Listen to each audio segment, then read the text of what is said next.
Government jobs are given as patronages to ex-fighters and exiles living quietly in Pakistan, but not all possess the technical skills required for the job.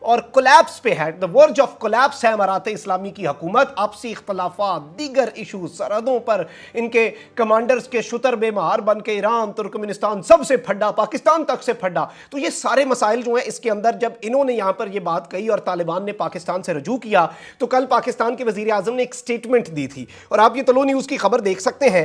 Pakistan Khan orders skilled personnel to be sent to Afghanistan. Imran Khan نے authorities کو کہا ہے کہ ہم Afghanistan man power بھیجنے کے لیے تیار ہیں, اور اس سارے کے سارے معاملے کے اندر پرائم منسٹر آفس نے اس حوالے سے آفیشیل ریمارکس دیے. اور اس ایپیکس کمیٹی کے اندر یہ کہا گیا کہ تمام بائی لیٹرل کوآپریشن جو ہے اسے بھی ہم آگے بڑھائیں گے, اور ان کی جتنی ریکوائرمنٹس ہیں ہم انہیں مدد کرنے کے لیے تیار ہیں.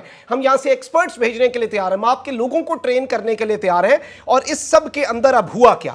سب سے پہلے تو ناظرین کرام, حامد کرزئی جو ہے اس نے پہلے بھی عمران خان کی سٹیٹمنٹ پر, حامد کرزئی اور دیگر لوگ جو ہیں یہ پہلے بھی عمران خان کی سٹیٹمنٹس کے اوپر تنقید کرتے رہے ہیں. آپ کو یاد ہوگا جب OIC سمٹ کے اندر عمران خان نے تقریر کی تو حامد کرزئی نے کہا یہ تو ہمارے خلاف ہو گیا. یہاں سے سلیم صافی صاحب جیسے لوگ جو ہیں وہ بھی میدان میں آ گئے. وہاں پر واپس جا کر طالبان کے وزیر خارجہ امیر خان متقی نے کہا عمران خان نے کچھ غلط نہیں کہا اور آپ لوگ اپنی زبانیں بند رکھیں. اب انہوں نے بھی یہی کیا کہ طالبان کی درخواست, نیو یارک ٹائمز کہہ رہا ہے کہ وہ طالبان پاکستان سے مدد مانگ رہے ہیں, عمران خان نے لبیک کہا. اب اس کے اوپر یہ کس طرح سے نہیں چاہتے کہ تعلقات خراب ہوں, کس طرح سے سرحد کے معاملے پر یہ ایسے لڈیاں ڈال رہے تھے یہ سارے کے سارے عناصر, اور ایسے ایسے ان کی میڈیا آؤٹ لیٹس انٹرنیشنل بیٹھی ہوئی جو طالبان مخالف ہیں, وہ طالبان کا پاکستان کے ساتھ پھڈے پہ طالبان کو بھی ہیرو بنانے کے لیے تیار تھے. ان نے بھی, یعنی وہ تمام تر جو انٹرنیشنل پشتوں کی آؤٹ لیٹس ہیں جو کہ طالبان کو ولن کہتے ہیں, جب انہوں نے پاکستان کے ساتھ باڑھ کا مسئلہ بنایا انہوں نے اپنی آؤٹ لیٹس نے اپنے بلدیت کے خانے میں افغان طالبان لکھوا لیا. ایسا محسوس ہو رہا تھا.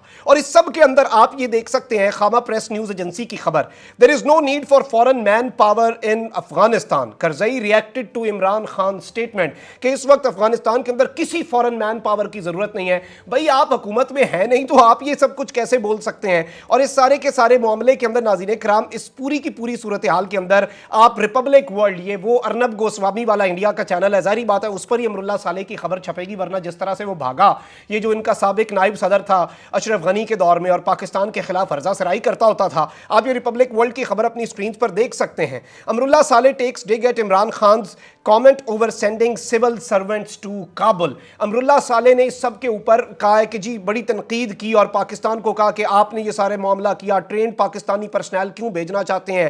اور یہ سب کے سارے اس نے جو ٹویٹ کیا ہے وہ یہ ہے کہ پاکستان کے prime minister has said his government will fill the vacuum of post August 15 brain drain in Afghanistan by sending civil servants. اور اس سب کے اندر کہا ہے کہ vetted by the ISI will indeed help the Taliban get their missing civilian half. Send them sooner as your khaki trainees aren't doing well. کہہ رہے ہیں کہ امراللہ صالح کہتا ہے کہ یہ سارے وہی سول سرونٹ بھیجو گے جو کہ جن کی چھانٹی آپ کی ISI کرے گی, اور جو آپ کے خاکی آپ نے یہاں پر فوجی یہ طالبان کو آپ نے ٹرین کیا اور ان سے یہاں پر ہماری حکومت آپ نے گروائی, اس میں تو کچھ ہو نہیں سکا, اب ان کی ٹریننگ بھی کر لو. اس طرح سے یہ اس کے اوپر تنقید کر رہا ہے. اس سب کے اندر ناظرین کرام کچھ اور بہت بڑی اپڈیٹس ہیں, آپ یہ دیکھ سکتے ہیں. افغانستان انٹرنیشنل کی یہ پرشین کے اندر ٹویٹ ہے, اسے انگلش میں ٹرانسلیٹ کر کے آپ کو بتاتا ہوں. The State Bank of Pakistan has refused to open an account for a relief fund for Afghanistan. According to local media, the bank has asked ruling Tehreek-e-Insaf party to reconsider its decision. The reason for this refusal is the fear of imposing sanctions on Islamabad. Pakistan بہت زیادہ مدد کرنا چاہ رہا ہے, اور اس سب کے اندر جو اسٹیٹ بینک ہے اس نے اس سارے کے سارے معاملے میں کہا ہے کہ ہم افغانستان کے لیے ریلیف فنڈ جو کھولنا چاہ رہے ہیں اس کا اکاؤنٹ تو ہم کھول لیں گے, لیکن ہمیں انٹرنیشنل سینکشنز کا مسئلہ ہے. تو پاکستان نے البتہ کوشش کی, لیکن اس معاملے کے اندر کچھ پرابلمز جو ہیں وہ ظاہری بات ہے انٹرنیشنل سینکشنز کی درپیش ہو سکتی ہیں. لیکن اس کے ساتھ ہی ساتھ پوری کی پوری ہیومینیٹیرین ایڈ سارے کا سارا معاملہ سامنے جا رہا ہے, اور یہ ایشو بھی ریزالو ہو جائے گا. گورنمنٹ کے آرڈرز جو ہیں ظاہری بات ہے وہ فلفل ہونے ہی ہیں, اور ہیومینیٹیرین فنڈ ہے, یہ کوئی پولیٹیکل فنڈ نہیں ہے. اور ہیومینیٹیرین ایڈ تو ورلڈ فوڈ پروگرام بھی کر رہا ہے, یونائٹڈ نیشن بھی کر رہا ہے, انڈیا بھی کر رہا ہے, پاکستان بھی کر رہا ہے, پوری دنیا کے ممالک کر رہے ہیں, یہاں تک کہ امریکہ اور جرمنی بھی کر رہے ہیں. اس سب کے اندر پاکستان کی طرف سے ناظرین کرام جو یہ وہاں پر پرسنل بھیجنے کی بات ہے، اس پر ایسے ایسے ان کے وہ سارے سیاستدان جو کہ بلوں میں گھسے ہوئے تھے وہ بھی باہر نکل آئے ہیں اور انہوں نے بھی تنقید شروع کر دی ہوئی ہے. لیکن اس سب کے اندر جو چیزیں ہیں وہ یہی ہیں کہ پاکستان کے ساتھ ان کے تعلقات اتنی آسانی سے خراب نہیں ہو سکتے، اور یہ بڑا واضح اشارہ ہے کہ کیسے یہ تعلقات ٹھیک ہونے لگتے ہیں تو خراب کرنے کے لیے یہ 5th جنریشن وارفیئر مسلط کر دیتے ہیں. لیکن انشاءاللہ ہم بھی بیٹھے ہیں، ہم اپنا حصہ ڈالتے رہیں گے، اپنے حصے کی ایک چھوٹی سی شمع ہی جلاتے رہیں گے، اور اپنی روشنی جو ہے وہ ہم تو پھیلاتے رہیں گے تاکہ یہ اندھیرے جو ہیں یہ دور ہو سکیں. کامنٹ سیکشن میں رائے کا اظہار ضرور کیجیے گا، چینل کو سبسکرائب کر لیں، بیل آئیکن کو پریس کر دیں. اپنا بہت زیادہ خیال رکھیے گا، اپنے ارد گرد لوگوں کا بھی اور اس ملک پاکستان کا بھی. اللہ تعالیٰ پاکستان کو سلامت رکھے، اللہ تعالیٰ پاکستان کو تا قیامت رکھے. اللہ نگہبان. پاکستان زندہ باد.